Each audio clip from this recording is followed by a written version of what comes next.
ముందుగా వేదిక టీవీ ప్రేక్షకులకు స్వాగతం. వేదిక టీవీ చేపడుతున్న సర్వే ఏదైతే ఉందో ఇది కేవలం ప్రజల అభిప్రాయాలు మాత్రమే, వేదిక టీవీ అభిప్రాయం కాదు.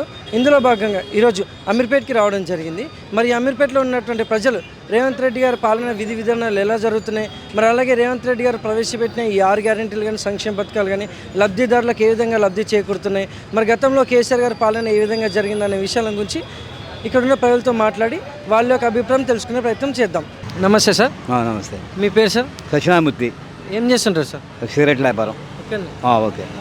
సీఎం రేవంత్ రెడ్డి గారి పాలనపై మీ అభిప్రాయం ఏంటి సార్? నాకు బాగానే ఉందని, ఆయన పరిపాలన నాకు చాలా బాగుంది. అది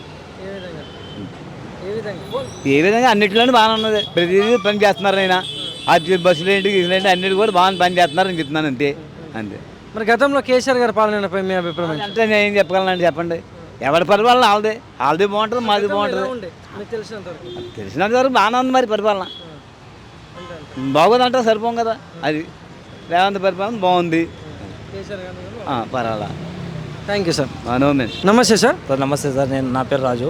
ఏం చేస్తుంటారు? ఆటో వెళ్తాను. సీఎం రేవంత్ రెడ్డి గారి పాలనపై మీ అభిప్రాయం ఏంటి సార్? చాలా డిస్టర్బెన్స్ అవుతుంది. ఈ 2 వీలర్ వచ్చినాక మాకు చాలా ఇబ్బంది పడుతుంది. 1000 రూపాయలు కూడా అవ్వట్లేదు. మేము మినిమం 2000-1500 చేసేది.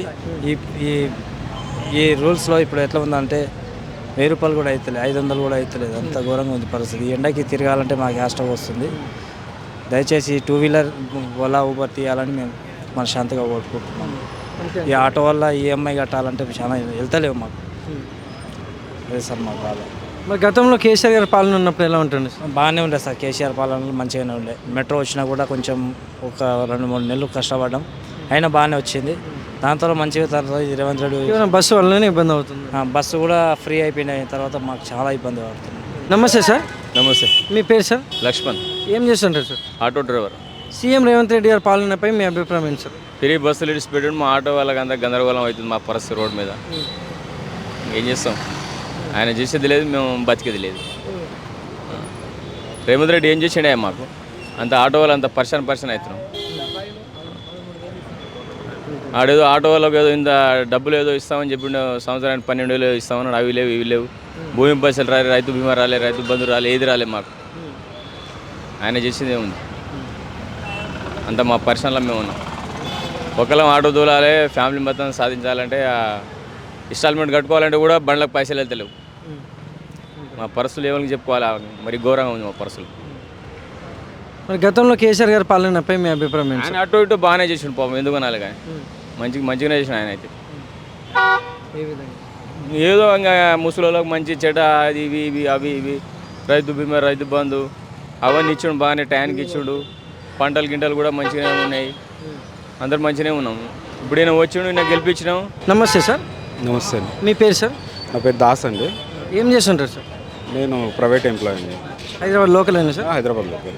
సీఎం రేవంత్ రెడ్డి గారి పాలన విధానంపై మీ అభిప్రాయం ఏంటి సార్?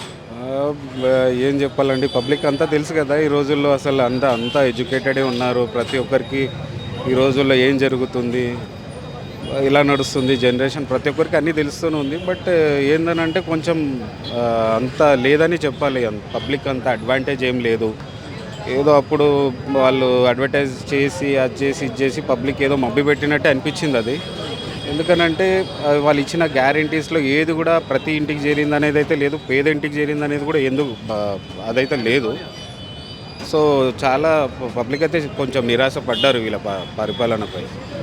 ఇప్పుడైతే నాకు తెలిసి ఊర్లలో కూడా అంతా ఇప్పుడు రైతులు వాళ్ళు రైతు బీమా, రైతు బంధు, పెళ్లి చేసుకున్న వాళ్ళు అది బంగారం ఎక్స్పెక్ట్ చేస్తున్నారు. అది ఏదో డబ్బులు వస్తున్నాయంట కానీ బంగారం కూడా రావట్లేదు.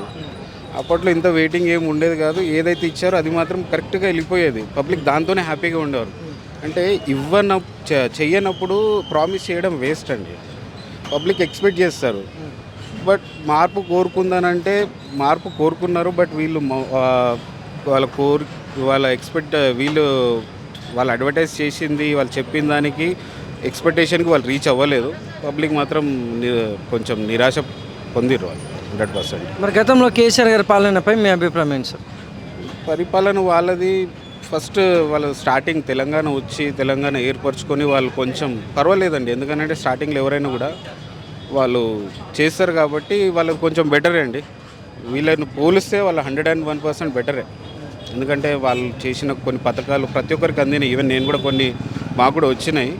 సో వీళ్ళకంటే వాళ్ళు చాలా బెటర్ అండి. వీళ్ళు వాళ్ళలాగా పోటీపడి వాళ్ళకన్నా ఒకటి ఎక్కువ చేస్తే పబ్లిక్ వీళ్ళని ఇంకా తరతరాలు ఇంకా ఫ్యూచర్లో కూడా వాళ్ళనే ఎన్నుకునే ఇది ఉంటుంది. అప్పట్లో టీఆర్ఎస్ గవర్నమెంట్ ఉన్నప్పుడు ఈయన ఈ వర్క్ చేస్తారు, ఆయన ఆ వర్క్ చేస్తాడు, ఈయన ఈ ఎమ్మెల్యే, ఈయన ఆ ఎంపీ అని ప్రతి ఒక్కరు. ఇప్పుడు ఉన్న వాళ్ళు ఎవరో అసలు మాకు అది గుర్తు కూడా అంటే తెలియట్లేదు.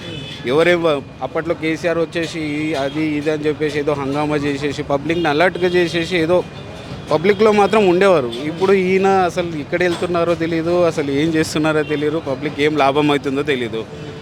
ఇప్పుడు రీసెంట్గా ఒక 2-3 months నుంచి ఇది ఇందిరమ్మ ఇల్లులు అని చెప్పేసి పబ్లిక్లో ఒక టాక్ వదిలారు.